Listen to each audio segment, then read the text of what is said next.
রাস্তার একপাশে দাঁড়িয়ে মেঘ সিগারেট খাচ্ছে। এমন সময় একটা বোরখা পরা মেয়ে তার সামনে দিয়ে যাচ্ছে। এমন সময় মেঘ মেয়েটাকে উদ্দেশ্য করে বলতে লাগলো, এই যে আপু, একটু এইদিকে শুনে যাবেন। আপনাকে আমি প্রত্যেক দিন ফলো করি। আমি আপনাকে ভালোবাসি। আপনি কি আমার ভালোবাসা গ্রহণ করবেন? আর কোনোদিন যদি আমি শুনতে পাই তুমি আমার পিছু করেছো, তাহলে তোমার খবর আছে এই বলে দিলাম। প্রত্যেক দিন দেখি তুমি আমার পিছু করে আমার বাড়িতে পৌঁছে যাও। আর একবার যদি দেখি তুমি আমাদের বাড়ির সামনে গেছো, তাহলে কিন্তু আমি আব্বুকে বলে দিব। এই বলে মেঘ ওইখান থেকে তাড়াতাড়ি করে চলে আসলো তার বাসায়। মেঘলা এবার মাদ্রাসায় পড়া কমপ্লিট করেছে, এখন শিক্ষকতা করার জন্য ঘোরাঘুরি করতেছে বিভিন্ন মহিলা মাদ্রাসায়। এদিকে মেঘ বাপের হোটেলে খায় আর মায়ের হোটেলে ঘুমায়। মেঘ চর খেয়ে দাঁড়িয়ে আছে। এমন সময় মেঘের বন্ধু আড়াল থেকে এসে হাসতে হাসতে বলতে লাগলো, বাহ মামা বাহ, অনেক সুন্দর একটা চর খেয়েছি, গাল পুরো লাল হয়ে আছে। মাদ্রাসার মেয়ে বলে কথা, আলাদা একটা শক্তি থাকে তাদের উপরে। আর এই মেয়েটাকে তুই এভাবে কোনো কিছু করতে পারবি না। তুই সরাসরি তোর আম্মুকে নিয়ে তাদের বাসা চলে যা, বিয়ের প্রস্তাব দে, দেখবি একদম রাজি হয়ে যাবে। কত মেয়ে দেখেছি সামনাসামনি মানা করে, তবে পিছনে কল কাটি নাড়ে। যেভাবে চর মারছে, আমি জীবনেও আর ওই মেয়ের সামনে গিয়ে দাঁড়াবো না। এখন তো ওই মেয়েকে দেখলে আমার ভয় করবে। আমি ওই মেয়ের কাছ থেকে দূরে দূরে থাকবো।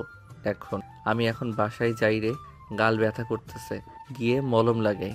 এই বলে মেঘ তার বন্ধুদের কাছ থেকে বিদায় নিয়ে চলে আসলো বাসায়। ফ্রেশ হয়ে বসে আছে। এমন সময় মেঘের আব্বু মেঘকে উদ্দেশ্য করে বলতে লাগলো, কিরে, সারাদিন বাইরে ঘোরাঘুরি করে কি তোর মন ভরে না? সেই সকালবেলা বের হয়েছিস, এখন দুপুর 12টা বাজে। এতক্ষণ বাইরে থাকলে পড়ালেখা কে করবে? বিজনেস কে সামলাবে? আসলে আব্বু, বাইরে থাকতে আমার ভালো লাগে। আর বিজনেস এখন তো তুমি সামলাচ্ছ, আপাতত সামলাতে থাকো। আমি না হয় আর একটু বড় হয়ে সামলাবো। তুই তো সেই কবে থেকেই বলতেছিস তুই নিজে সামলাবি, নিজে সামলাবি, কিন্তু এখনো তো সামলানোর কোনো নামগন্ধই নেই। আচ্ছা, এখন খাওয়া দাওয়া করে রুমে যা। আর তোর গাল এইরকম ভাবে ফুলে আছে কেন? মনে হচ্ছে কেউ চড় মারছে তোকে। কই না তো, আমার গাল এমনিতেই ফুলে থাকে। কই গো মেঘের মা, দেখে যাও তো, তোমার ছেলের গাল ফুলে আছে। আর তোমার ছেলে আমাদের কাছে মিথ্যা কথা বলতেছে। তোমার ছেলেকে বলো আমাদের কাছে সত্যি কথা বলতে। মেঘ, সত্যি করে বলো, কোন মেয়ের কাছ থেকে চড় খেয়ে এসেছিস? আরে আব্বু, সত্যি করেই বলতেছি, কোনো মেয়ে আমাকে চর মানে নাই। এমনিতেই সকাল থেকে গালটা ফুলা ফুলা লাগছিল। ও আচ্ছা, এখন খাওয়া দাওয়া করে মলম লাগিয়ে শুয়ে থাক, আস্তে আস্তে ফোলা কমে যাবে।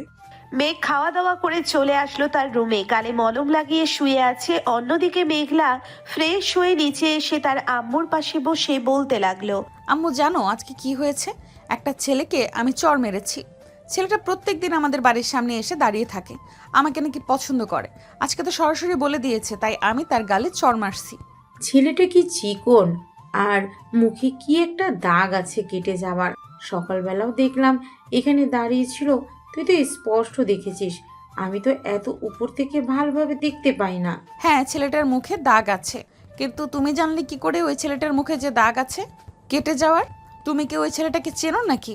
চিনি না, তবে আমি যেটা সন্দেহ করতেছি, যদি সে হয় তাহলে তো খুব ভালোই হবে। যদি সে হয় তাহলে এটা মনে হয় তোর ফুফুর ছেলে। আমি তো জানি ওরা এই এলাকায় থাকে, কিন্তু এত বড় হয়ে গেছে আগে জানতাম না। তুমি কোন ফুফুর কথা বলছো? শালা ফুফুর কথা বলছো নাকি পাপিয়া ফুফুর কথা বলতেছো? আমার তো দুইটা ফুপু, তুমি কার কথা বলতেছো একটু বলো তো। যদি সে হয় তাহলে বুঝবি এটা তোর সায়লা ফুপুর ছেলে। আর আমি দেখি আজকে তোর সায়লা ফুপুকে কল দিব। তুই তাহলে এখন খাওয়া দাওয়া করে নে, আমি রুমে গেলাম।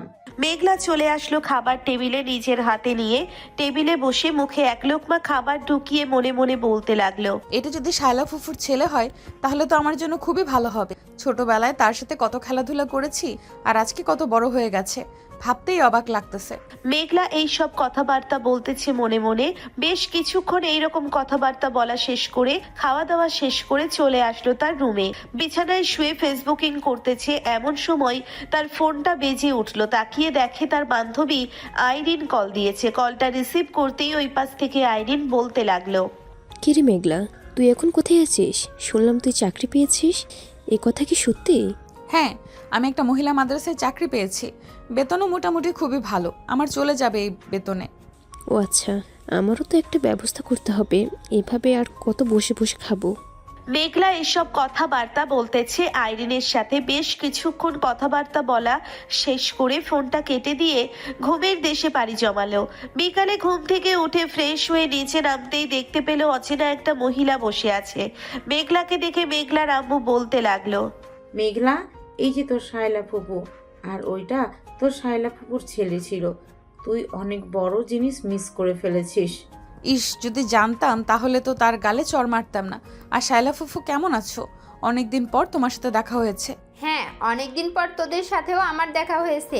আর তোরা এখানে থাকিস আর আমি জানি না? জানবে কি করে?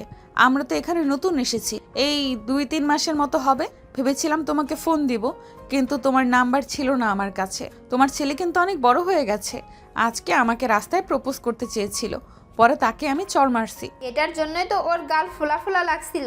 ওর আব্বু জিজ্ঞেস করছিল, কিন্তু সে বলে নাই। ছোট থেকেই তো দুজন একসাথে বড় হয়েছিস, এখনো আগের মতো ঝগড়া করবি নাকি যদি দুজন এক বাড়িতে থাকিস? এত কিছু জানি না, তবে তোমার ছেলেকে আমার ভালো লেগেছে। আমি তোমার ছেলেকে বিয়ে করব, অন্য কাউকে কিন্তু বিয়ে করব না। আচ্ছা, তুই না হয় আমার ছেলেকে বিয়ে করিস, তবে আমার ছেলেকে এখন একটু শিক্ষা দিতে হবে। খুব বাদর হয়ে গেছে, কারো কথাই শোনে না। তুই যদি তাকে ভালো করতে পারিস তাহলে আমরা নিজে দাঁড়িয়ে তোদের দুজনের বিয়ে দেবো। মেঘের আম্মু এইসব কথাবার্তা বলতেছে, এইদিকে মেঘলা লজ্জা পাচ্ছে, আবার সবার সামনে হাসি খুশিও থাকতেছে। বেশ কিছুক্ষণ মেঘের আম্মু মেঘলাদের বাসায় থেকে চলে গেল তাদের বাসায়। অন্যদিকে মেঘ তার বন্ধু বান্ধবের সাথে বসে বসে আড্ডা দিতেছে। এমন সময় ইমন মেঘকে উদ্দেশ্য করে বলতে লাগলো, কিরে মেঘ, সকালবেলা নাকি তুই জ্বর খেয়েছিস, এই কথাটা কি একদম সত্যি? তাও নাকি আবার মহিলা মাদ্রাসার একটা মেয়ের কাছে? ওই যে দেখছিস আমার গার্লফ্রেন্ড কত সুন্দরভাবে হেঁটে আসছে এদিকে। শালা, তুই আমার মতো হয়ে দেখা, এরপরে না হয় আমাকে এসব বলিস। তুই তো নিজে প্রপোজ করতে পারতেছিস না, মনে মনে তো সবসময় গার্লফ্রেন্ড গার্লফ্রেন্ড করি, আর আমাদের সামনেও তো গার্লফ্রেন্ড গার্লফ্রেন্ড বলিস। আজকে যদি প্রপোজ না করতে পারছিস তাহলে তোর খবর আছে, মনে যেন থাকে। এখন যা, গিয়ে প্রপোজ করে আয়। ইমন তার হবু গার্লফ্রেন্ডের সামনে দাঁড়িয়ে পেছন থেকে একটা ফুল বের করে হাঁটু গেড়ে বসে প্রপোজ করতে লাগলো। প্রপোজ করা শেষ হতেই ইমনের গালে ঠাস ঠাস করে চড় মেরে দিল তার হবু গার্লফ্রেন্ড। চড় খেয়ে ইমন তাড়াতাড়ি করে ওইখান থেকে চলে আসলো তার বন্ধুদের কাছে। এইদিকে সবাই হাসাহাসি করতেছে। বেশ কিছুক্ষণ হাসাহাসি করার পর মেঘ ইমনকে উদ্দেশ্য করে বলতে লাগলো, কিরে, এখন কেমন লাগে? তুই তো নিজে চর খেয়ে বসে আছিস, আবার আমাকে নিয়ে হাসাহাসি করছিলি। এখন যদি তোকে নিয়ে হাসাহাসি করি তাহলে কেমন লাগবে? তোর মোটা বউয়ের কাছে তুই চর খেয়েছিস, তোর ভাগ্যের ব্যাপার। মুখ থেকে একটা দাঁত খুলে পড়ে যায় নাই। শালা, আমার দাঁত এখনই ব্যথা করছে। ইস, এত জোরে চড় মারবে আমি ভাবতেই পারি না। মেয়েটার কাছ থেকে দূরে দূরে থাকতে হবে। আমি আর কোনো প্রেমের নাম মুখে নিব না, আর কোনোদিন যদি প্রেমের নাম মুখে নিই তাহলে আমি আমার নাম পাল্টে ফেলবো। এই সব কথা বলতেছে ইমন, এমন সময় ইয়াসিন মেঘকে উদ্দেশ্য করে বলতে লাগলো, মেঘ, চল কোথাও থেকে ঘুরে আসি। এইভাবে এখানে বসে থাকতে আরো ভালো লাগে না? আর কত এখানে এভাবে বসে থাকবি? যে মেয়েকে পছন্দ করিস ওই মেয়ে তো তোকে মানা করে দেয়। আমার মতো সিঙ্গেলের দলে নাম লিখে ফেল, তাহলে আর কোনোদিন কারো হাতের মায়ের খাইতে হইব না। ইয়াসিন এইসব কথা বলতেছে, এইদিকে মেঘ মুচকি একটা হাসি দিয়ে তার বাইক স্টার্ট করে চলে আসলো ওইখান থেকে নদীর পাড়ে। এইখানে সব সময় আসা হয় না, কারণ এই জায়গাটা কাপলদের জন্য, যেদিক তাকাবে সেদিকেই কাপল। মেঘ একটা কফি হাতে নিয়ে খেতে লাগলো। এমন সময় তার ফোনটা বেজে উঠলো। তাকিয়ে দেখে তার আম্মু কল দিয়েছে। কলটা রিসিভ করতেই ওই পাশ থেকে মেঘের আম্মু বলতে লাগলো, কিরে মেঘ, তুই এখন কোথায় আছিস? তাড়াতাড়ি বাসায় আয়, তোর সাথে জরুরি কথা আছে। আমি এখন বাসায় যেতে পারবো না, বাসায় যাইতে যাইতে সন্ধ্যা হতে পারে। আমি অনেক দূরে চলে এসেছি, বন্ধুদের সাথে ঘোরাঘুরি করতেছি। ও আচ্ছা, তাহলে ঘোরাঘুরি কর, আর সন্ধ্যায় কিন্তু তাড়াতাড়ি বাসায় ফিরবি। তোর আব্বু কিন্তু আজকে অফিস থেকে তাড়াতাড়ি চলে আসবে, দেরি করলে কিন্তু বকা খাবি তোর আব্বুর কাছে। আচ্ছা, তোমরা চিন্তা করো না, আমি সন্ধ্যার মধ্যে ফিরে আসব। এই বলে মেঘ কলটা কেটে দিয়ে তার বন্ধুদের সাথে আনন্দ উপভোগ করতে লাগলো। বেশ কিছুক্ষণ আনন্দ করার পর মেঘ সন্ধ্যায় তার বন্ধুদেরকে নিয়ে চলে আসলো তাদের বাড়িতে। কলিং বেল দিতেই মেঘের আম্মু এসে দরজা খুলে দিল। সবাইকে দেখে বেশ খুশি হয়েছে। সবাই বসে কথাবার্তা বলতেছে। বেশ কিছুক্ষণ কথাবার্তা বলার পর মেঘের বন্ধু বান্ধব চলে গেল যার যার বাসায়। এইদিকে মেঘ খাবার টেবিলে বসে ফোনে রিলস ভিডিও দেখতেছে। এমন সময় মেঘের আম্মু এসে মেঘের সামনে দাঁড়িয়ে বলতে লাগলো, কোন মেয়ের হাতে চর খেয়ে এসেছিস আমি জেনে গেছি। সি, আমার ভাবতেও লজ্জা লাগতেছে তুই একটা মেয়ের কাছে চর খেয়ে আসিস। মেঘ তার আম্মুর মুখে এই কথা শুনে থতমত খেয়ে গেল। কি বলবে বুঝে উঠতে পারতেছে না। এমন সময় মেঘ তার আম্মুকে বলতে লাগলো, কি বলতেছ আম্মু? আমি আবার কোন মেয়ের কাছ থেকে চর খেয়ে আসবো? আজ পর্যন্ত কোনো মেয়ে আমার শরীরে হাত দিতে পারে নাই, আর তুমি বলতেছো আমি কিনা মেয়ের কাছ থেকে চর খেয়ে আসবো? হয়েছে হয়েছে, আর মিথ্যা কথা বলতে হবে না। এখন রুমে যা, আর তোর আব্বু কিছু কাজ দিয়ে গিয়েছিল, দেখিস তোর রুমের ভিতর হয়তো ফাইল রাখা আছে, ফাইলগুলোর কাজ করে ফেল গিয়ে। মেঘ চলে আসলো উপরে। ফাইলগুলো দেখে একটা একটা করে ফাইলের কাজ শেষ করতে লাগলো। বেশ কিছু সময় পর ফাইলের কাজ শেষ হতেই মেঘ ব্যালকনিতে চলে আসলো। বসে বসে ফোন টিপতেছে। এমন সময় তার ফোনটা বেজে উঠলো। তাকিয়ে দেখে অপরিচিত নাম্বার থেকে কল এসেছে। কলটা রিসিভ করতেই ওই পাশ থেকে একটা মেয়ে বলতে লাগলো, কিরে, সকালবেলা আমার হাতের চর কেমন লেগেছে? এখনো গালে দাগ হয়ে আছে নাকি? মেয়েটার কথা শুনে মেঘ বিশ্বাস করতে পারতেছে না ওই মেয়েটা তাকে কল দিয়েছে। মেঘ মেয়েটাকে উদ্দেশ্য করে বলতে লাগলো, মানে, আর আপনি কে? আপনাকে তো আমি চিনলাম না। আমাকে ফোন দিয়েছেন কেন? সকালবেলা চরের কথা ভুলে গেছিস নাকি? হয়তো তুই ভুলে গেছিস। সকালে সকালে আবারও সেই জায়গায় বসে আছিস। আবার দুই গাল লাল করে দিব, তাহলে তুই চিন্তা ভাবনা করতে পারবি যে আমি কে। থাকার চেনার দরকার নেই, আমি চিনে গেছি। আপনি আমার ফোন নাম্বার পেয়েছেন কোথায়? আমার ফোন নাম্বার তো একমাত্র আমার বাড়ির লোক ছাড়া আর কারোর কাছে নেই। তোর ছবি গুগলে আপলোড করেছিলাম, পরে গুগল তোর ছবি, নাম্বার এবং সব কিছু দিয়ে দিয়েছে। কালকে সকালে তুই সেই জায়গায় থাকবি এবং একা থাকবি, তোর বন্ধু বান্ধব যাতে না থাকে ওইখানে। কেন আবার চিন্তা ভাবনা করেছেন নাকি চর মারবেন আমার গালে? আর হবে না এমন। আমি কখনো আপনার সামনেই যাব না। ইস, এখনো গালে ব্যথা করতেছে। দেখে তো মনে হয় মহিলা মাদ্রাসায় পড়েন বা তাদেরকে পড়ান। হাতে এত শক্তি আসলো কোথায় থেকে? মাদ্রাসার মেয়েদের সাথে পাঙ্গা নিতে আসবেন না। দেখলেন তো কি অবস্থা হয়েছে আপনার। আর যদি কখনো পাঙ্গা নিতে আসেন তাহলে এরকম অবস্থা হবে, এই বলে দিলাম। এই বলে মেঘলা কলটা কেটে দিল। অন্যদিকে মেঘ বিছানায় শুয়ে শুয়ে চিন্তা ভাবনা করতেছে কার কাছ থেকে নাম্বারটা নিয়েছে। মেয়েটা চিন্তা ভাবনা করতে করতে কখন যে ঘুমিয়ে গেছে খেয়াল নেই তার। পরের দিন সকাল 7টায় মেঘ ঘুম থেকে উঠে ফ্রেশ হয়ে হালকা পাতলা চা নাস্তা করে বাহিরে বের হয়ে যেতে লাগলো তার গন্তব্যে। এমন সময় চায়ের দোকানের সামনে আসতেই দেখতে পেল মেঘলা দাঁড়িয়ে আছে। মেঘলাকে দাঁড়িয়ে থাকতে দেখে মেঘ যেই চলে যেতে যাবে এমন সময় মেঘলা বলতে লাগলো, এই যে মিস্টার, এখন যদি আপনি এখান থেকে চলে যান তাহলে কিন্তু আপনার অবস্থা খুবই খারাপ হয়ে যাবে। যেখানে দাঁড়িয়ে আছেন সেখানে দাঁড়িয়ে থাকেন, আর না হয় আমার সামনে আসেন চুপচাপ। মেঘ কি করবে বুঝে উঠতে পারতেছে না। রাস্তা ফাঁকা পেয়ে বাইক স্টার্ট দিয়ে ফুল স্পিডে ওইখান থেকে পালিয়ে গেল। এদিকে মেঘলা এইরকম কাণ্ড দেখে হাসতে হাসতে রাস্তায় গড়াগড়ি খাচ্ছে আর মনে মনে বলতেছে, আমার বর যদি এরকম ভীতু হয় তাহলে কিভাবে হবে? পরে একটু ভয় দেখালেই সে ভয় পেয়ে কান্না করে দিবে। এখন আমি মাদ্রাসার দিকে যাই, দুপুরবেলা তো আবার এখানে থাকবে, দুপুরবেলা আবার আসবো, আর একটু ভয় দেখিয়ে তাকে আমি হাতের কাছে নিয়ে আসতে হবে, না হলে এই বেটাকে নিয়ে আসতে পারবো না। মেঘলা এইসব কথাবার্তা বলতেছে বেশ কিছুক্ষণ। এইসব কথাবার্তা বলে ওইখান থেকে চলে আসলো মাদ্রাসায়। অন্যদিকে মেঘ সোজা চলে আসলো তার বন্ধু ইমনের বাড়িতে। এসে দেখে ইমন বসে আছে। মেঘকে দেখে ইমন বলতে লাগলো, কিরে, আজকে তো সকাল সকাল এখানে চলে আসলি, আর এইভাবে হাঁপাচ্ছিস কেন? মনে হচ্ছে তো বাইক দিয়ে এসেছিস, তারপরও এইভাবে কেন হাঁপাচ্ছিস? আর বলিস না, রাস্তায় ওই মেয়েটা আবারও আমাকে দৌড়ানি দিয়েছে। এবার তো সকাল সকাল আমাকে দৌড়ানি দিয়েছে। আমি চিন্তা ভাবনা করতেছি যে ওই রাস্তা দিয়ে আর চলাচল করব না। ওই রাস্তা দিয়ে চলাচল করলে আমার বিপদ।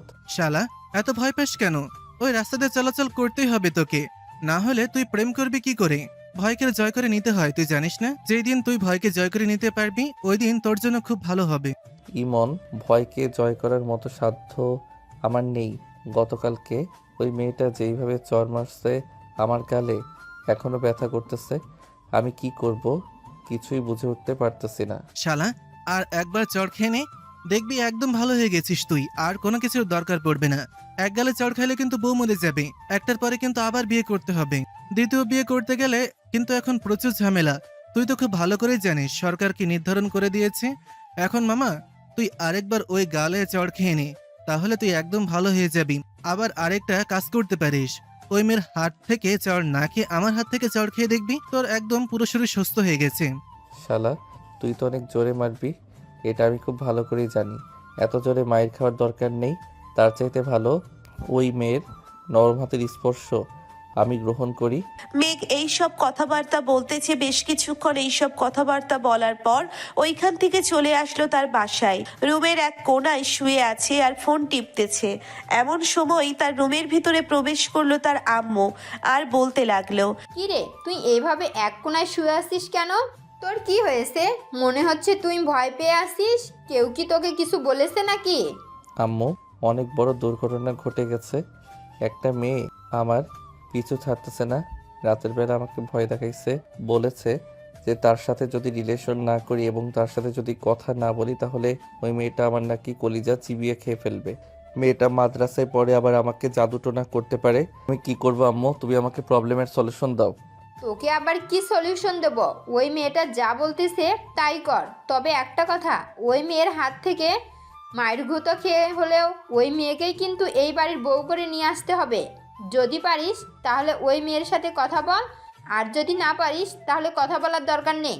মেঘের আম্মু এইসব কথাবার্তা বলতেছে। বেশ কিছুক্ষণ এইসব কথাবার্তা বলার পর মেঘ ওইখান থেকে চলে আসলো বাহিরে। রাস্তার এইদিকে ওইদিকে তাকিয়ে মেঘ সামনের দিকে হেঁটে যাইতেছে। এমন সময় হুট করে মেঘের সামনে এসে পড়লো মেঘলা। মেঘ ভয় পেয়ে বলতে লাগলো, আম্মু, তোমার ছেলেকে ধরে নিয়ে যাইতেছে, তুমি তাড়াতাড়ি আমাকে বাঁচাও।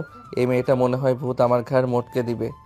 এই বলে মেঘ কান্না করে দিল। এইদিকে মেঘলা হিজাবের নিচে প্রচুর হাসাহাসি করতেছে।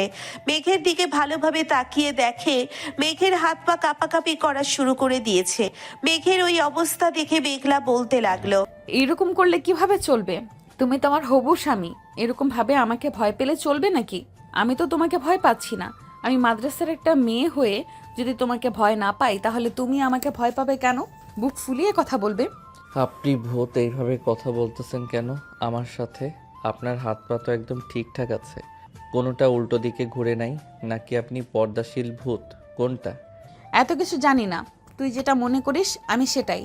তবে একটা কথা মনে রাখিস, আমি পর্দাশীল ভূত হলে তোর ঘাড় এইভাবে মটকানো না, অন্যভাবে মটকাবো, মনে রাখিস। এখন সোজা বাসায় যাবি, বাইরে ঘুরোঘুরি করতে পারবি না। বাসায় গিয়ে তোর আম্মুকে বলবি আমার জন্য তেলের পিঠা বানিয়ে দেওয়ার জন্য। তুই তো জানিস ভূতেরা তেলের পিঠা খেতে খুব পছন্দ করে। রাতের বেলা আমি তোকে ফোন দিলে যে ঠিকানা বলবো ওই ঠিকানায় নিয়ে আসবি। নিয়ে তো আসতে পারবো, কিন্তু রাতের বেলা তো আমি নিজেই ভয় পাই। তাহলে আপনাকে তেলের পিঠা এনে কিভাবে দিব? আমি এনে দিতে পারবো না। আপনি প্লিজ এরকম করবেন না আমার সাথে। এরকম করলে কিন্তু আমি এখন কান্না করব। এখন যদি কান্না করিস তাহলে আশেপাশে ছেলে পেলে দেখতেছিস না, তাদেরকে ডেকে তোকে মায়ের খাওয়াবো। পরে তুই বুঝতে পারবি কি জিনিস আমি। প্লিজ এরকমটা করবেন না আমার সাথে। এরকম করলে আমি আরো জোরে জোরে কান্না করব। ঠিক আছে, তোর সাথে আর কিছু করব না, তবে আমি যা বলি তাই শুনতে হবে তোকে। আর যদি না শুনিস তাহলে আশা করি বুঝতেই পারছিস কি হতে পারে। মেঘলা এইসব কথা বলে ওইখান থেকে চলে আসলো আবারও মাদ্রাসায়। অন্যদিকে মেঘ সোজা বাসায় এসে তার আম্মুর পায়ে ধরে কান্না করতে করতে বলতে লাগলো, আম্মু, তুমি আজকে আমাকে তেলের পিঠা বানিয়ে দাও। ওই পেতনিকে দিতে হবে না। যদি না দেই তাহলে ওই পেতনি আমাকে খেয়ে ফেলবে। প্লিজ আম্মু, আমাকে তেলের পিঠা বানিয়ে দিয়ে দাও। আচ্ছা, আজকে তোকে আমি তেলের পিঠা বানিয়ে দিয়ে দেবো। তবে একটা কথা, ওই মেয়েটাকে আমাদের বাসায় নিয়ে আসিস। আমিও দেখতে চাই ওই পেতনিটা দেখতে কেমন। যদি সুন্দর হয় তাহলে এই বাড়িতেই রেখে দেবো। আম্মু, এই কাজ কখনোই কইরো না। ওই মেয়েটা খুব সাংঘাতিক, যখন তখন আমার উপরে ঝাঁপিয়ে পড়ে। আমি হেঁটে হেঁটে বন্ধুদের কাছে যাচ্ছিলাম, ওই মেয়েটা কোথায় থেকে যেন উড়ে এসে আমার সামনে এসে দাঁড়ালো। আমি ভয় পেয়ে কান্না করে দিয়েছি। ভালো করেছিস, কান্না করেছিস? এখন মেয়েটা তোর কাছে কি চাইছে আমাকে এটা বল। তেলের পিঠা খেতে চাইছে নাকি আরো অন্য কিছু খেতে চাইছে? আমার যতটুকু মনে আছে মেয়েটা তো তেলের পিঠা খেতে চাইছিল, এছাড়া তো আর কিছু চাই নাই। ওই মেয়েটা ফোন দেওয়ার আগে তাড়াতাড়ি আমাকে তেলের পিঠা বানিয়ে দাও, আমি সব কিছু রেডি করে রাখি। মেঘ এইসব কথাবার্তা বলতেছে। বেশ কিছুক্ষণ এইসব কথাবার্তা বলার পর চলে আসলো তার রুমে, বিছানায় বসে আছে। এমন সময় মেঘের ফোনটা বেজে উঠলো। তাকিয়ে দেখে ইমন কল দিয়েছে। কলটা রিসিভ করতেই ওই পাশ থেকে ইমন বলতে লাগলো, কিরে শালা, তুই না সে কখন ফোন দিয়ে বললে আসতেছিস, এখনো আসার নাম নেই কেন তোর? ঘরের ভেতর বসে থাকিস সারাদিন, কয়েকদিন তো ঠিকঠাক মতন বাইরে বের হয়েছিলি, এখন আবার সে আগের মতন হয়ে গেছিস? শালার বলিস না, একটা মেয়ে জিন আমার উপরে ভর করেছে। এখন ওই মেয়েটা যা খেতে চাইতেছে যদি আমি তা না দেই তাহলে ওই মেয়েটা আমাকে মেরেই ফেলবে। আমি কিছুক্ষণ আগে যেতে চাইছিলাম তোদের ওইখানে, ওই মেয়েটা আমাকে বাধা দিয়েছে। হুট করে কোথায় থেকে উড়ে এসে আমার সামনে এসে দাঁড়ালো, আমি দেখতেও পাই নাই। শালা, এসব কি বলছিস? আজব আজব কথা, একদম মিথ্যা কথা বলবি না। আমি জানি ওই মিথ্যা কথা বলছিস তুই। তোর এইসব মিথ্যা কথা কিন্তু আমার একদম ভালো লাগছে না। তুই এখন আসবি নাকি আসবি না এই কথা বল। যদি না আসিস তাহলে কিন্তু আমরা তোর বাসায় এসে তোকে তুলে নিয়ে এরপর বাইরে আসবো। আচ্ছা, তুই তোর বাইক নিয়ে বাড়ির সামনে আয়, আমি বের হইতাছি। ইমন তার বাইক স্টার্ট দিয়ে চলে আসলো মেঘের বাড়ির সামনে। এইদিকে মেঘ মুখে মাস্ক, চোখে কালো চশমা আরো ইত্যাদি ইত্যাদি জিনিস পরে এসেছে বাহিরে। মেঘকে এইরকম অবস্থায় দেখে ইমন বলতে লাগলো, কিরে শালা, এভাবে এসেছিস কেন? তোকে কি কেউ তুলে নিয়ে যাইতেছে নাকি? এখন আমি তোকে নিয়ে যাব, আবার দিয়ে আসবো, এর মধ্যে তুই আবার এইরকম অবস্থায় এসেছিস? ভয় পেয়েছিস নাকি? তাড়াতাড়ি এখান থেকে চল, যে কোনো সময় চলে আসতে পারে ওই মেয়েটা। আর ভয় পাবো না কেন? হুট করে যদি কেউ সামনে চলে আসে তাহলে তো ভয় পাওয়ার কথা। আর শয়তান তো সাদা শাড়ি পরে আসে, কিন্তু ওই মেয়েটা তো কালো বোরকা পরে এসেছে। তাই আর কি চিন্তা ভাবনা করতেছি, মেয়েটা যদি আমাকে কিছু করে। বলদের বাচ্চা, তোকে কেউ কিছু বলতে পারবে না। তুই এখন বড় হয়েছিস, আর মেয়েরা তো ছেলেদের দেখলে ভয় পায়, সেইখানে তুই কিনা নিজেই ভয় পাচ্ছিস ওই মেয়েটাকে। ভাই, তুই আমাকে এখান থেকে নিয়ে চল, আমি এই বাড়ির সামনে থেকে যত তাড়াতাড়ি যেতে পারি সবার সামনে তত তাড়াতাড়ি আমার জন্য ভালো হবে। ইমন তাড়াতাড়ি করে মেঘদের বাড়ির সামনে থেকে চলে আসলো 3 রাস্তার মোড়ে। এসে দেখে তার সকল বন্ধুরা দাঁড়িয়ে চা খাইতেছে। মেঘ তাড়াতাড়ি করে সবার মাঝে ঢুকে পড়ল। ওইদিকে মেঘলা পড়ানো শেষ করে বিকেল বেলা বাড়ির দিকে যাইতেছে। এমন সময় মেঘকে দেখতে পেল সবার সামনে দাঁড়িয়ে দাঁড়িয়ে হাসতেছে আর চা খাইতেছে। এটা দেখে মেঘলা তার ফোনটা বের করে মেঘের নাম্বারে কল দিতেই মেঘ তার পকেট থেকে ফোনটা বের করে স্ক্রিনে থাকাতেই দেখতে পেল মেঘলা কল দিয়েছে। এটা দেখে মেঘ কিছুটা ভয় পেয়ে সবার দিকে তাকালো। মেঘের এইরকম চাহনি দেখে রানা বলতে লাগলো, কিরে, তুই এইভাবে আমাদের দিকে তাকাচ্ছিস কেন? আর কে ফোন দিয়েছে? কল রিসিভ কর। মামা আবারও ওই ভূত কল দিয়েছে, এখন আমি কি করব? এখন যদি আমি কলটা রিসিভ না করি তাহলে তো ওই মেয়েটা আমাকে মেরেই ফেলবে। এই কথা বলতে বলতে কলটা কেটে গেল মেঘের। এইদিকে মেঘ ওই নাম্বারে কল দিতে যাবে, এমন সময় ওই পাশ থেকে আবারও কল আসলো। কলটা রিসিভ হতেই মেঘলা ভয়ঙ্কর গলায় বলতে লাগলো, এই তোকে আমি কি বলেছিলাম? তুই সেই কাজ করেছিস? সেই কাজ না করে তুই তোর বন্ধুদের সাথে আড্ডা দিতেছস, তাই না? আজকে রাতে তুই আমার সাথে যখন দেখা করতে আসবি তখন আমি তোকে চিবিয়ে চিবিয়ে খাবো। আপনি দেখেন কি করে, আমি যে আমার বন্ধুদের সাথে দাঁড়িয়ে দাঁড়িয়ে চা খাইতেছি আর আড্ডা দিতেছি। আপনি নিশ্চয়ই ভূত, প্লিজ আমার কোনো কিছু করবেন না, আমি আপনার 2টা পায়ে পড়তেছি। মেঘ এইসব কথা বলতেছে। বেশ কিছুক্ষণ এইসব কথা বলার পর ওইখান থেকে দৌড়ে চলে আসলো বাসায়। তার আম্মুকে উদ্দেশ্য করে বলতে লাগলো, আম্মু, পিঠা বানানো শেষ হয়েছে নাকি? ওই ভূত মেয়েটা তো আবার আমাকে কল দিয়েছিল, বলেছে যে সন্ধ্যা 6টার দিকে নাকি তাকে পিঠাগুলো পৌঁছে দিতে হবে। তুমি কয়টা পিঠা রেডি করেছো? এই নে সবগুলো পিঠা রেডি করে এই বক্সের ভিতরে ভরে রেখেছি, তুই সন্ধ্যাবেলা নিয়ে যাস। মেঘের আম্মু মেঘের হাতে বক্স দিয়ে চলে গেল রান্নাঘরে। এইদিকে মেঘ বসে আছে ফোনের অপেক্ষায়। সন্ধ্যা 6:15। এমন সময় মেঘের ফোন বেজে উঠল। মেঘ কলটা রিসিভ করতেই ওই পাশ থেকে মেঘলা বলতে লাগলো, তুই এখন উত্তর পাড়ায় বাজারের সাথে একটা পানের দোকান আছে, ওই দোকানের সামনে তুই দাঁড়াবি, আমি ওই দোকানের সামনে আসব। 6:30 যাতে আমি তোকে ওইখানে দেখতে পারি, মনে থাকে যেন তোর। এই বলে মেঘলা তাড়াতাড়ি করে কলটা কেটে দিয়ে রেডি হয়ে চলে আসলো পানের দোকানের পিছনে তার বান্ধবীর বাসায়। মেঘ তাড়াতাড়ি করে তার বাইক স্টার্ট দিয়ে চলে আসলো সেই পানের দোকানের সামনে। আশেপাশে তাকিয়ে দেখে কেউ নেই। মেঘ তার পকেট থেকে ফোনটা বের করে ফোন দিল মেঘলাকে। এইদিকে মেঘলা ফোন পেয়ে বলতে লাগলো, ওইখানে দাঁড়া, আমি আসতেছি। মেঘ দাঁড়িয়ে রইলো। এমন সময় হুট করে মেঘলা পেছন থেকে গিয়ে বলতে লাগলো, কিরে, তুই কি কানা নাকি? আশেপাশে তাকিয়ে দেখতে পারছিস না কেউ এসেছে নাকি আসে নাই? আমার হাতে পিঠা দে, আর শোন, তোর কাছে টাকা থাকলে আমাকে টাকা দিয়ে যা। আপনি তো ভূত, আপনি চাইলে তো অনেক টাকা যেখান থেকে পারেন সেখান থেকে নিতে পারবেন। আমি তো গরিব ভিখারি মানুষ, আমার কাছে আবার টাকা কোথা থেকে আসবে? তোর পকেট চেক করব নাকি আমি চেক করলে কিন্তু আশা করে বুঝতেই পারছিস, যা পাবো সব নিয়ে যাব। মেঘ তাড়াতাড়ি করে পকেট থেকে 500 টাকা বের করে মেঘলার হাতে দিয়ে বলতে লাগলো, এই টাকাটা আমার কাছে ছিল, এর বেশি টাকা নেই। আর বাকি যে টাকা আছে ওই টাকা দিয়ে আমি তেল ভরবো বাইকের। ঠিক আছে, যা। আর তুই কি বাজে নেশা করিস নাকি? তোর ঠোঁট কালো কেন? নিশ্চয়ই তুই সিগারেট খাস, তাই না? না না, আমি সিগারেট খাই না। সিগারেট খাইলে তো আপনি দেখতে পারতেন, কারণ আপনি তো ভূত, আমার দিকে সব সময় তাকিয়ে থাকেন। মেঘলা কেমন করে যেন মেঘের দিকে তাকিয়ে রইলো। এদিকে মেঘলা এইরকম চাহনি দেখে মাথা নিচু করে দাঁড়িয়ে আছে। বেশ কিছুক্ষণ এইভাবে যাওয়ার পর মেঘ বলতে লাগলো, এবারের মতো আমাকে মাফ করে দেন। আমি এসব বাজে নেশা করি না, শুধু বন্ধু বান্ধবের সাথে চা খাই, এর বেশি আমি কিছু খাই না। বিশ্বাস না করলে আমি আমার বন্ধুদের ফোন দেই, আপনি জিজ্ঞেস করেন আমার বন্ধুদেরকে। জিজ্ঞেস করার কোনো প্রয়োজন নেই, তোকে দেখেই মনে হয় তুই ভালো মানুষ। তবে আমি যদি কখনো দেখি না আমার সামনে কখনো তুই যদি সিগারেট খাস, তাহলে তোর ঠোঁট জোড়া আমি সেলাই করে কামড়ে কামড়ে খেয়ে ফেলবো। আশা করছি তুই বুঝতে পারছিস আমি কি বোঝাতে চাইছি তোকে। হ্যাঁ, আমি বুঝতে পারছি আপনি কি বোঝাতে চাইছেন। আমি সিগারেট খাইলে ও আর কোনোদিন খাবো না। আজকের পর থেকে আমার শিক্ষা হয়েছে। আচ্ছা, এই দুনিয়াতে কি আমাকে ছাড়া আর কাউকে দেখেন নাই? এইভাবে আমার ঘাড়ের উপরে এসে পড়েছেন কেন? আমি তো জানি ভূতেরা ভালো মন্দ কিছু খেয়ে এরপরে চলে যায়।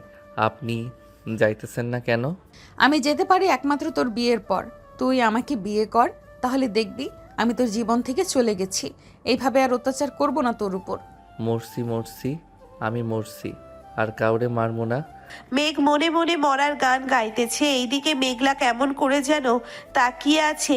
মেঘ তাড়াতাড়ি করে বাইক স্টার্ট দিয়ে ওইখান থেকে চলে গেল বাসায়। অন্যদিকে মেঘলা যেই তার বাড়ির দিকে যেতে যাবে, এমন সময় দোকানদার বলতে লাগলো, মামনি, এই ছেলেটা কি তোমার জামাই নাকি? এইভাবে তোমাকে ভয় পাইলে তো সারা জীবন তোমার গোলামি খেটে যাবে। এখনো জামাই হয় নাই আঙ্কেল। আসলে এই ছেলেটা আমার ফুফুর ছেলে। ছোটবেলায় ওর সাথে অনেক খেলাধুলা করেছি, পরে এখানে ওরা চলে এসেছে, আমরাও এখানে চলে এসেছি। প্রায় 3 মাস হয়েছে। পরে ফুফুর সাথে দেখা সাক্ষাৎ হয়, জানতে পারি যে এটা তার ছেলে। আস্তে আস্তে তাকে ভালো লেগে যায়, তাই আর কি তার উপরে একটু অধিকার খাটাচ্ছি। সামনে আশা করি আমাদের বিয়ে হবে। দোয়া করবেন আমাদের জন্য। অবশ্যই দোয়া করব তোমাদের জন্য, কারণ তোমরা অনেক সুখে থাকবে। যেইভাবে ছেলেটাকে শাসন করো, আশা করি ছেলেটা কখনোই বাজে কাজ করবে না বা বাজে কোনো নেশায় আসক্ত হবে না। মেঘলা দোকানদারের সাথে আরো 2-3 মিনিট কথা বলে ওখান থেকে চলে আসলো। বাসায় কলিং বেল দিতেই তার আম্মু এসে দরজা খুলে দিল আর বলতে লাগলো, কিরে, তুই এতক্ষণ কোথায় ছিলি? সন্ধ্যার আগে না তুই বাসায় চলে আসিস? তাহলে এতক্ষণ বাইরে ছিলি কেন? এই দেখো, ফুফুর ছেলেকে ভয় দেখিয়ে ফুফুর হাতের তেলের পিঠা বানিয়ে এনেছি খাওয়ার জন্য। অনেক দিন হয়েছে তেলের পিঠা খাই না। ও আচ্ছা, তাহলে এই ব্যাপার। আমি তো ভাবছিলাম অন্য কিছু। তুই হয়তো আজকে আরো বেশি করে পড়াচ্ছিস। আচ্ছা, এখন তাহলে রুমে যা, আর তাহলে পিঠাগুলো এখানে রেখে যা, উপরে নিয়ে যাওয়ার দরকার নেই। সন্ধ্যাবেলা বাইরে থেকে নিয়ে এসেছিস। মেঘলা তেলের পিঠাগুলো টেবিলের উপরে রেখে চলে আসলো উপরে। ফ্রেশ হয়ে নিচে গিয়ে তেলের পিঠা খেতে লাগলো। তেলের পিঠা খাওয়া শেষ করে তার আম্মুকে উদ্দেশ্য করে বলতে লাগলো, আম্মু, আমি কালকে ফুফুদের বাসা থেকে ঘুরে আসব। আমাদের মাদ্রাসা থেকে তো খুব কাছেই ফুফুদের বাসা। ফুফুর নাম্বারও আমার কাছে আছে, দরকার পড়লে আমি ফুফুকে ফোন দিয়ে বলবো যে আসার জন্য। ঠিক আছে, যাস। তবে ওই বাড়িতে রাতের বেলা থাকা দরকার নেই। রাতের বেলা কিন্তু চলে আসিস। আর মেয়েকে ভয় দেখাস কম, ছেলেটা এমনিতেই ভীতু। ছোটবেলা খুব সাহসী ছিল, বড় হয়ে এখন ভীতু হয়ে গেছে। হতে পারে। আচ্ছা আম্মু, এখন আমি উপরে গেলাম। আব্বু আসলে কিন্তু আমাকে ডাক দিবে। একসাথে 3জন মিলে খাওয়া দাওয়া করব। আর পিঠা কিন্তু আরও রয়েছে বক্সের ভেতরে, তোমরা খেয়ে নিও। এই বলে মেঘলা ওইখান থেকে চলে আসলো। উপরে রুমের ভিতরে বসে মেঘকে কল দিতেই মেঘ কলটা রিসিভ করলো। মেঘলা মেঘকে উদ্দেশ্য করে বলতে লাগলো, এই, তোর কি পড়াশোনা নেই? আর তুই কি চাকরি বাকরি করিস না নাকি? পড়ালেখা করি, চাকরি বাকরি করি না। চাকরি আরও কয়েকদিন পর করব। এখন চাকরি করব না। বাপের হোটেলে বসে বসে খাবি কেন? তুই নিজেও চাকরি করবি।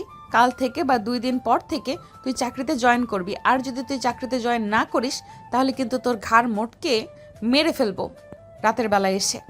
থাক, আমাকে আর মেরে ফেলার দরকার নেই। আমি এমনিতেই মরে গেছি। আপনি যা বলবেন আমি তাই করতে রাজি আছি। এখন ফোনটা রাখেন, আমি একটু কাজ করব। এখন তুই কোনো কাজ করতে পারবি না। এখন তুই আমার সাথে কথা বলবি। আমি যতক্ষণ তোর সাথে কথা বলবো ততক্ষণ তুই আমার সাথে কথা বলতে থাকবি। সত্যি আমার কাজ আছে, এখন আপনি ঘুমান, রাত অনেক হয়েছে। এই বলে মেঘ কলটা কেটে দিয়ে তাড়াতাড়ি করে ফোনটা বন্ধ করে রেখে দিল। এইদিকে মেঘলা ফোন দিল মেঘের আম্মুর কাছে। মেঘের আম্মু কলটা রিসিভ করতেই মেঘলা বলতে লাগলো, ফুফি, তোমার ছেলে কোথায়? তোমার ছেলেকে আমি ফোন দিয়েছি, 2 মিনিট কথা বলেছি। এখন তোমার ছেলে বলতেছে এই রাতের বেলা তোমার ছেলের কাজ আছে। আমি কিন্তু এখন তোমাদের বাসায় এসে তোমার ছেলেকে অনেক মারধর করব। তখন কিন্তু কিছু বলতে পারবে না। মেঘলা, তুই আজকের মতো তাকে ছেড়ে দে। আজকে যেই অবস্থা হয়েছে তার, সে ভয়ে কাসুমাসু হয়ে রুমের ভিতরে বসে আছে। সে এখন যা ইচ্ছা তাই করুক। তুই খাওয়া দাওয়া করে ঘুমা, কালকে না হয় আবার এরকম করবি। মেঘলা মেঘের আম্মুর সাথে আরো কিছুক্ষণ কথা বলে ফোনটা কেটে দিল। এইদিকে মেঘ আস্তে করে বাড়ি থেকে বের হয়ে চলে আসলো তার বন্ধুদের কাছে। বসে বসে কথা বলতেছে তার বন্ধুদের সাথে। এমন সময় এমন ইমন বলতে লাগলো, কিরে, তুই এখন কি করবি? কিছু চিন্তা ভাবনা করলি? নাকি ওই মেয়েকে তোর পেছন থেকে কিভাবে সরাবি কিছু চিন্তা ভাবনা করেছিস? চিন্তা ভাবনা আর কি করব? আমার মনে হয় ওই মেয়েটা এখনও আমার পিছনে আছে। কালকে দেখবি ঠিক ওই মেয়েটা ধরে ফেলেছে আমি কি করেছি কি না করেছি। আরে শালা, তুই তো একটা ভীতু। শোন, আমি একটা প্ল্যান করেছি। কালকেই তুই জানতে পারবি ওই মেয়ের আসল পরিচয়। এখন আমার কথা মনোযোগ দিয়ে শোন। আজকে তুই ফোন বন্ধ রেখে দিয়েছিস, কালকেও তুই ফোন বন্ধ রেখে দিবি। আর তোর রুমের দরজা কখনোই খুলবি না, ব্যালকনি দিয়েও বাইরে আসবি না। কালকে আমরা ওই মেয়েটার পুরো ডিটেল খুঁজে বের করব। ওই মেয়েটা কি তোর কোনো আত্মীয় স্বজন লাগে নাকি অন্য কিছু? আবার যদি ওই মেয়েটা আমাদেরকে ধরে ফেলে তাহলে তো সমস্যা হবে। তুই বুঝতে পারছিস ইমন, ওই মেয়েটা যদি আমাকে ধরে ফেলে। শালা, আমার কথা মতন তুই চলাচল কর। এখন তুই বাসায় যা, গিয়ে খাওয়া দাওয়া করে ঘুমা। মেঘ তার বন্ধু বান্ধবের কাছ থেকে বিদায় নিয়ে চলে আসলো বাসায়। খাওয়া দাওয়া শেষ করে যেই রুমে যেতে যাবে এমন সময় মেঘের আম্মু বলতে লাগলো, কি রে মেঘ, কালকে তোর কাজ আছে নাকি? তুই কি আমার সাথে আমাদের অফিসে যেতে পারবি? এখন একটু কাজের চাপ বেশি তো। তুই যদি আমার সাথে যাইতি তাহলে খুব ভালো হতো। ঠিক আছে আব্বু, আমি না হয় কালকে সকালে তোমার সাথে অফিসে যাব, তবে বিকালবেলা কিন্তু আমি চলে আসব। বিকালের পর আর অফিসে থাকতে পারবো না। এই বলে মেঘ ওইখান থেকে চলে আসলো তার রুমে। বিছানায় শুয়ে ফোনটা ওপেন করতেই দেখতে পেল প্রায় অনেকগুলো মেসেজ এসেছে ওই নাম্বার থেকে। মেঘ মেসেজগুলো না পড়ে ফোন টিপতে লাগলো। রাত প্রায় 3টে। এমন সময় মেঘের ফোনটা বেজে উঠল। তাকিয়ে দেখে ওই নাম্বার থেকে কল এসেছে। এটা দেখে মেঘ মনে মনে বলতে লাগলো, মেয়েটা মনে হয় আমার উপরে জাদুটোনা করেছে। এই মেয়েটা জানলো কিভাবে আমি এখনো জেগে আছি। এই মেয়েটা নিশ্চয়ই আমার খারাপ চাইতেছে, না হলে এমন করতে পারতো না। মেঘ এইসব কথাবার্তা বলতেছে। বেশ কিছুক্ষণ এইসব কথাবার্তা বলার পর কলটা রিসিভ না করে সাইলেন্ট করে ফোনটা একপাশে রেখে ঘুমের দেশে পাড়ি জমালো। এইদিকে মেঘলা অনেকগুলো কল দিয়েছে, কল একটাও রিসিভ করে নাই। এটা দেখে মেঘলা মনে মনে বলতে লাগলো, নিশ্চয়ই অন্য মেয়েদের সাথে কথা, ফেসবুকে চ্যাটিং করছিল আর আমার ফোন পেয়ে ফোন রিসিভ করে নাই।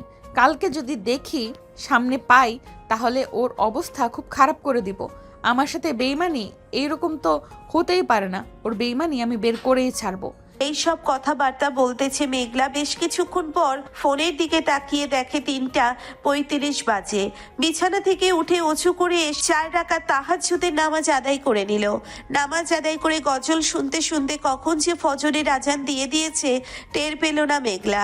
ফজরের আজান শুনে মেঘলা আবারও কয়েকবার কল দিল মেঘকে। মেঘ ঘুমিয়ে আছে এখনো। এদিকে মেঘলা দেরি না করে নামাজ আদায় শেষ করে বসে রইল। এমন সময় তার আম্মু এসে 1 কাপ চা দিয়ে বলতে লাগলো, মেঘলা, তুই কি সত্যি মেয়েকে পছন্দ করে ফেলেছিস, নাকি তোর আব্বু রাতের বেলা জিজ্ঞেস করেছিল আমাকে, তাই তোকে জিজ্ঞেস করলাম? পছন্দ করে থাকলে আমাদেরকে জানাস, আমরা না হয় পারিবারিকভাবে বিয়ে দিয়ে দেবো তোদের। হ্যাঁ আম্মু, আমি তাকে পছন্দ করি, তবে একটা কথা, এখন বিয়ে করা যাবে না। এখন একটা সমস্যা আছে, এই সমস্যার সমাধান হয়ে গেলে তারপরে আমি বিয়ে করব। আর একটা কথা, তোমরা যদি আমার বিয়ে ঠিক করো মেঘের সাথে, তবে মেঘকে বলবে না যে আমি সেই মেয়ে। আমি তাকে সারপ্রাইজ দিতে চাই। ঠিক আছে, তুই যেদিন বলবি সেই দিন বিয়ে হবে তোদের। এছাড়া আমরা বেশি জোরাজুরি করব না তোকে। তবে একটা কথা মনে রাখিস, বিয়ের আগে কিন্তু কখনোই তোর মুখটা কাউকে দেখাস না। মাদ্রাসায় পড়িস তুই, মেয়েকে পছন্দ করিস, একমাত্র তার অধিকার আছে তোকে দেখার। আম্মু কখনোই চিন্তা করো না, এরকম কোনো কিছুই হবে না। তোমরা নিশ্চিন্তে থাকো, বিয়ের আগে কখনোই মেঘ আমাকে দেখতে পারবে না এবং অন্য কেউ দেখতে পারবে না। মেঘলা এইসব কথাবার্তা বলতেছে। বেশ কিছুক্ষণ এইসব কথাবার্তা বলার পর মেঘলার আম্মু চলে গেল নিচে সকালের নাস্তা রেডি করে ফেললো। এদিকে মেঘলা মাদ্রাসায় যাওয়ার জন্য রেডি হয়ে মেঘকে আরো কয়েকবার কল দিল, কিন্তু কল রিসিভ করলো না। এটা দেখে মেঘলা আর কল না দিয়ে চলে আসলো নিচে। সকালের খাবার খেয়ে ওইখান থেকে চলে আসলো মাদ্রাসায়। আসার সময় মেঘকে দেখতে পেল না। অন্যদিকে মেঘ সকাল 11টায় ঘুম থেকে উঠে ফ্রেশ হয়ে তাড়াতাড়ি করে চলে আসলো তার আব্বুর অফিসে। এসে দেখে অনেক কাজ পড়ে আছে। মেঘ তার আব্বুর সাথে বেশ কিছুক্ষণ কাজ করে বিকেল 3টার দিকে চলে আসলো বাসায়। ফ্রেশ হয়ে বসে আছে, এমন সময় তার ফোনটা বেজে উঠলো। তাকিয়ে দেখে রান্নার কল দিয়েছে। কলটা রিসিভ করতেই ওই পাশ থেকে রানা বলতে লাগলো, কিরে মেঘ, সারাদিন তোর কোনো খোঁজ খবর নেই, কোথায় আছিস? ওই মেয়ের চিপায় বসে আছিস নাকি অন্য কোথাও গিয়েছিস? আব্বুর সাথে একটু অফিসে এসেছিলাম। আব্বু একা একা কাজ করতেছে তো, তাই আর কি আব্বুর সাথে অফিসে চলে এসেছি। তোরা ওয়েট কর, আমি এখন বাসায় ফিরতেছি। ফ্রেশ হয়ে খাওয়া দাওয়া করে এরপরে তোদের সাথে দেখা করব। আর একটা কথা, ওই মেয়েটা আমাকে প্রায় 200+ কল দিয়েছে, একবারও কল রিসিভ করে নাই আমি। সাব্বাস বাঘের বাচ্চা। আবার দেখিস মেয়েটা যাতে তোদের বাসায় চলে না যায়। যদি বাসায় যায় তাহলে তো বুঝতেই পারিস মেয়েটা তোর কি অবস্থা করতে পারে। শালা দিদি তো আবার ভয় পাইয়ে আমাকে।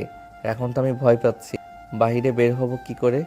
আমি একা, মেয়েটার কল তো রিসিভ করতেই হবে। আজকে রিসিভ না করলে তো আমাকে মেরেই ফেলবে। ভূতের মতো যেই চেহারা, একবারও তো দেখি নাই। আর ভূতের চেহারা দেখে আমি কি করব? ভূতের চেহারা তো দেখতে খুবই খারাপ হয়, আমি দেখতে পারবো না। এই মেয়েকে দেখলে আমি অজ্ঞান হয়ে যাব। শালা তুই ইঁদুরের চাইতেও অদম। ইঁদুর তো বিড়াল দেখলে দৌড়ে পালায়, কিন্তু তুই তো বিড়াল দেখলেই হা করে মরে যাস। তুই থাক। এই বলে রানা কলটা কেটে দিল।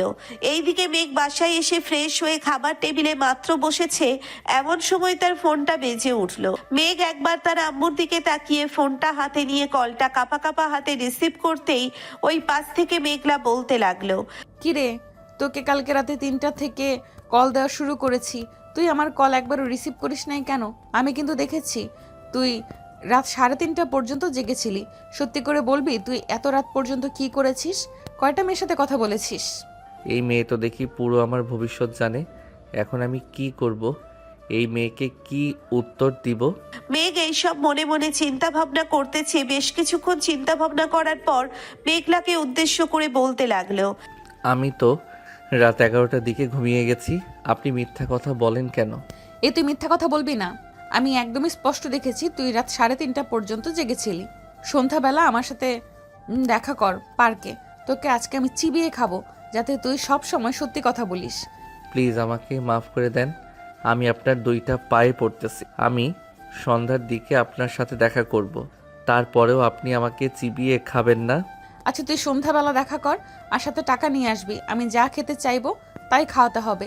যদি না খাওয়াস তাহলে সত্যি সত্যি তোর ঘাট চিবিয়ে খাবো আমি। এই বলে মেঘলা কলটা কেটে দিল। সন্ধ্যা 6:15 মেঘ দাঁড়িয়ে আছে পার্কে, অপেক্ষা করতেছে মেঘলার জন্য। বেশ কিছুক্ষণ পর মেঘলা আসলো মেঘের সামনে দাঁড়িয়ে মেঘকে ঘুরঘুর করে দেখতে লাগলো। বেশ কিছুক্ষণ এইভাবে দেখার পর মেঘলা বলতে লাগলো, তোর ফোনটা দে, আমি দেখতে চাই তুই কালকে রাতে কয়টা মেয়ের সাথে চ্যাটিং করেছিস। যদি দেখি 10 থেকে 15টা মেয়ের সাথে চ্যাটিং করেছিস তাহলে আজকে সারা রাত এখানে দাঁড়িয়ে থাকতে হবে তোর। ঠিক আছে, এই নেন দেখেন, যদি 10 থেকে 15টা মেয়ের সাথে কথা বলতে দেখতে পান তাহলে আমাকে সারা রাত এখানে দাঁড়া করিয়ে রাখবেন। মেঘলা মেঘের ফোনটা হাতে নিয়ে ভালোভাবে দেখতে লাগলো। বেশ কিছুক্ষণ দেখার পর হঠাৎ করে টুম করে একটা মেসেজ আসলো একটা মেয়ে আইডি থেকে। মেসেঞ্জারে প্রবেশ করতে দেখতে পেল অনেক মেসেজ। এটা দেখে মেঘলা মেঘের কান টেনে ধরে বলতে লাগলো, কি রে, তুই না বলেছিস কোনো মেয়ের আইডি পাবো না, এখন কিভাবে পেলাম? আর মেয়েটা এসব কি মেসেজ করেছে তোর সাথে? তোকে আজকে আমি মেরে ফেলবো। এই বলে মেঘলা মেঘকে ঠাস ঠাস করে চড় মারতে লাগলো। এইদিকে পার্কের ভিতর সবাই হাঁ করে তাকিয়ে রইল মেঘের দিকে। কয়েকজন ছেলেরা মেঘলার কাছে এসে বলতে লাগলো, আবু, ছেলেটা কি আপনাকে বিরক্ত করছে নাকি? বিরক্ত করলে আমাকে বলতে পারেন, আজকে এই ছেলেটাকে উচিত একটা শিক্ষা দিয়ে দেব। না, এই ছেলেটা বিরক্ত করতেছে না, এই ছেলেটা হচ্ছে আমার পরিচিত। আর আপনারা এখান থেকে যান। এখানে এসেছেন কেন? মেঘলার কথা শুনে ছেলেগুলো ওইখান থেকে চলে গেল। এইদিকে আবারও মেঘকে মারতে লাগলো। বেশ কিছুক্ষণ মেঘকে মারার পর মেঘলা বলতে লাগলো, এই নে তোর ফোন, আজকের পর থেকে তুই আর আমার সাথে কোনো কথা বলবি না, আমিও তোর সাথে কোনো কথা বলবো না। এই বলে মেঘলা পার্ক থেকে বের হয়ে চলে আসলো সোজা বাসায়। এদিকে মেঘ ওইখানে দাঁড়িয়ে আছে। এমন সময় পেছন থেকে কে যেন মেঘের কাঁধে হাত রাখলো। মেঘ পেছন ফিরতেই দেখতে পেল অপরিচিত একটা লোক। বয়স আনুমানিক 55 থেকে 60 হবে। লোকটা মেঘকে উদ্দেশ্য করে বলতে লাগলো, কি ব্যাপার, ওই মেয়েটা তোমাকে এইভাবে মারছিল কেন? আমার কাছে চাইলে তুমি শেয়ার করতে পারো। শেয়ার করলে আমি তোমাকে একটা সমাধান দিতে পারবো। আপনাকে আমি চিনি না, আপনাকে কেন এসব বলবো? আপনি এখান থেকে চলে যান, আপনাকে আমি এসব বলতে পারবো না। এই বলে মেঘ ওইখান থেকে চলে গেল সোজা বাসায়।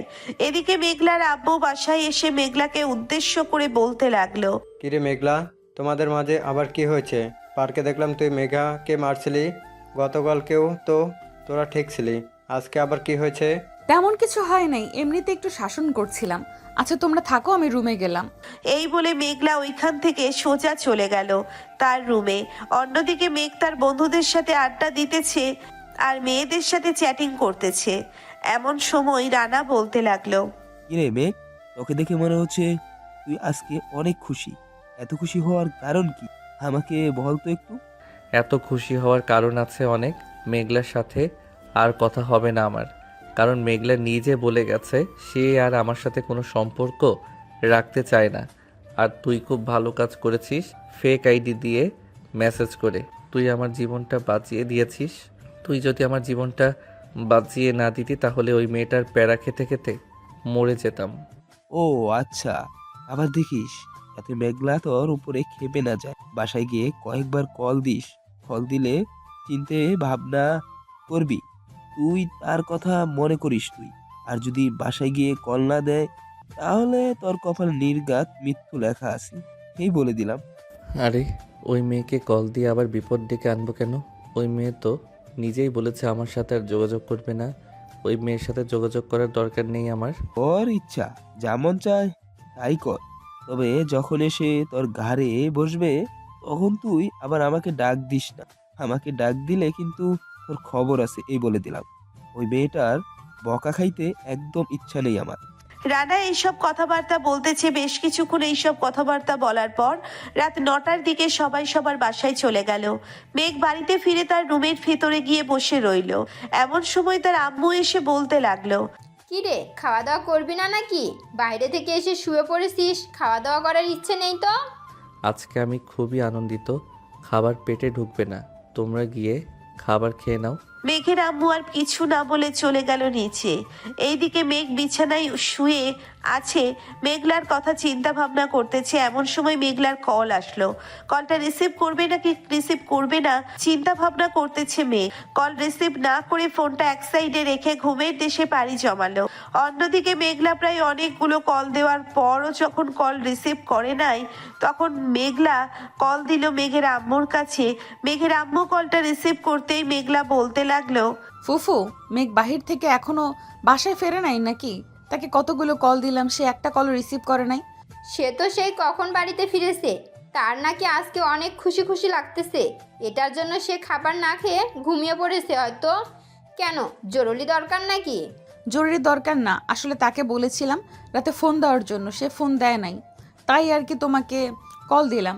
আচ্ছা রাখলাম তাহলে, আর আমি কালকে সকালে তোমাদের বাসায় আসতে পারি। আচ্ছা, সকাল সকাল চলে আসিস, ভালো কিছু রান্না করব।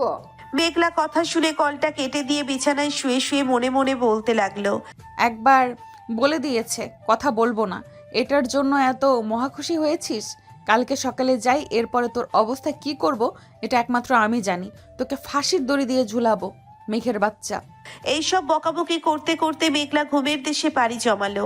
পরের দিন ঘুম থেকে উঠে মেঘলা তাড়াতাড়ি করে সকাল সকাল চলে আসলো মেঘদের বাসায়। কলিং বেল দিতেই মেঘের আম্মু এসে দরজা খুলে দিল। মেঘলা বলতে লাগলো, মেঘ ঘুম থেকে উঠে গেছে নাকি এখনো ঘুমাচ্ছে? এখনো ঘুমাচ্ছে, গিয়ে দেখ আর ডেকে নিয়ে আয়, আমি ততক্ষণে রান্না শেষ করে ফেলি। মেঘলা এইসব কথাবার্তা বলতেছে। বেশ কিছুক্ষণ এইসব কথাবার্তা বলার পর চলে আসলো মেঘের রুমে। এসে দেখে মেঘ নাক ডেকে ঘুমাচ্ছে। এটা দেখে মেঘলা রুমের ভিতরে প্রবেশ করে দরজাটা ভালোভাবে লাগিয়ে দিয়ে তার ব্যাগের ভিতর থেকে রশ্মিটা বের করে হাত পা ভালোভাবে বেঁধে মেঘের মুখে কস্টিপ মেরে দিল। মেঘ নিঃশ্বাস ছাড়তে পারতেছে না, তাই তাড়াতাড়ি করে উঠতে যাবে, এমন সময় দেখতে পেল সে নড়াচড়া করতে পারতেছে না। এটা দেখে আশেপাশে তাকাতেই দেখতে পেল মেঘলা দাঁড়িয়ে আছে। মেঘলাকে দেখে ভয় পেয়ে গেল মেঘ, কারণ সে জানে মেঘলা এখন প্রচুর রেগে আছে, তার সাথে যা ইচ্ছে তাই করতে পারে। মেঘলা হাতের কাছে কিছু না পেয়ে টেবিলের উপর থেকে ছুরিটা নিয়ে বিছানায় উঠে পড়ল। তারপর বলতে লাগলো, পা দুটো কেটে ফেলবো নাকি? সারা জীবনের মতো মেয়েদের পিছু বের হয়ে যাবে। মেঘ ইশারা করে বারবার না করতেছে। এইদিকে মেঘ পুরো ভয়ে শেষ হয়ে আছে। মেঘলা মেঘের মুখ থেকে স্কচ টেপটা খুলে বলতে লাগলো, একদম আস্তে কথা বলবি, তাড়াতাড়ি বল কি করব? কেটে ফেলবো নাকি আমার কথা মতো তুই চলবি?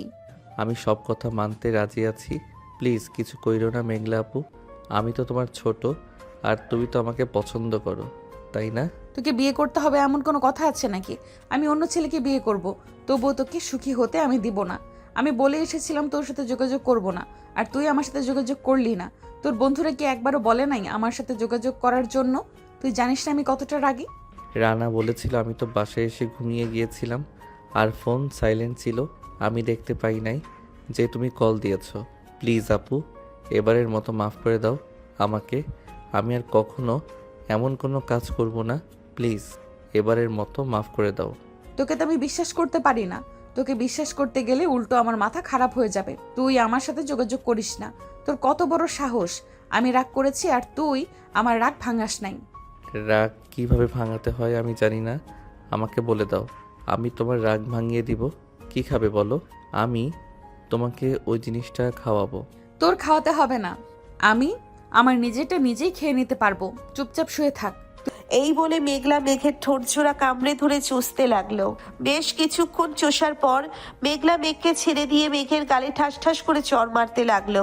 চর মারতেছে আর কান্না করতেছে। মেঘলাকে কান্না করতে দেখে মেঘ বলতে লাগলো, কান্না করতেছো কেন? যা করার করেই তো ফেলেছো, এখন তো ছাড়ো আমাকে। এটা চাইতেছো, এটা বললে কি আমি দিতাম না নাকি তোমাকে? তুই অন্য মেয়েদের পেছনে ঘুরুঘুরি করিস কেন? আমি দেখতে খারাপ নাকি অন্য মেয়েদের চাইতে? তো সব দিক থেকে পারফেক্ট। মাদ্রাসায় পড়ি তো কি হয়েছে? আমি কি রোমান্টিক না নাকি? আমি জানতাম মাদ্রাসার মেয়েরা রোমান্টিক হয় না, কিন্তু তুমি যে এতটা রোমান্টিক আগে জানতাম না। তুমি আমাকে মেরেছো, আমি তোমার সাথে কোনো কথাই বলবো না। তুমি আমাকে মারলে কেন? আগে মেরেছি, প্লিজ রাগ করিস না। তুই যা চাইবি এখন থেকে তাই করতে পারবি, তবে আমার কথা মতো চলতে হবে। আমি যা বলবো তাই করতে হবে। ঠিক আছে, তুমি যা বলবে তাই করতে রাজি আছি আমি। এখন ছাড়ো, আমি ফ্রেশ হব, আবার কলেজে যেতে হবে, তো কলেজে যাবে না? হ্যাঁ, কলেজে যাব। ফ্রেশ হয়ে তাড়াতাড়ি নিচে আয়, ফুফু রান্না করতেছে। খাওয়া দাওয়া করে এরপরে একেবারে কলেজে যাব দুজন। আর কালকে যে মেয়েটা ওইসব মেসেজ দিয়েছে, ওই মেয়েটাকে সত্যি করে বল। ওই আইডি মেয়ের না, ওই আইডি হচ্ছে রানার। সে ইচ্ছা করে এরকম করেছে, তার এই রকম করাতে রাগ কইরো না তুমি। মেঘলা কিছু বলল না। মেঘ ফ্রেশ হয়ে মেঘলাকে নিয়ে চলে আসলো নিচে। খাওয়া দাওয়া শেষ করে দুইজন কলেজের দিকে রওনা দিল। মেঘের কলেজের পাশে মেঘলার মাদ্রাসা।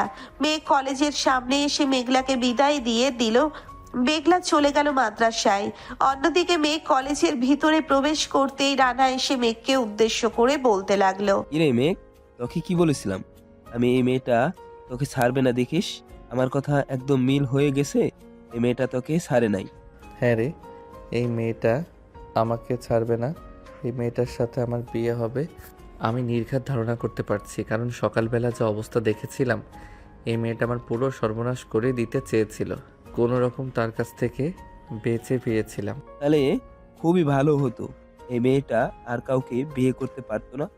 সারা উল্টা কথা বলিস কেন?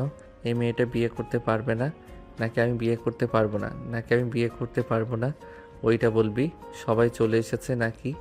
আর ঘুরতে যাওয়ার প্ল্যান না করেছিলি? কোথায় যাবি?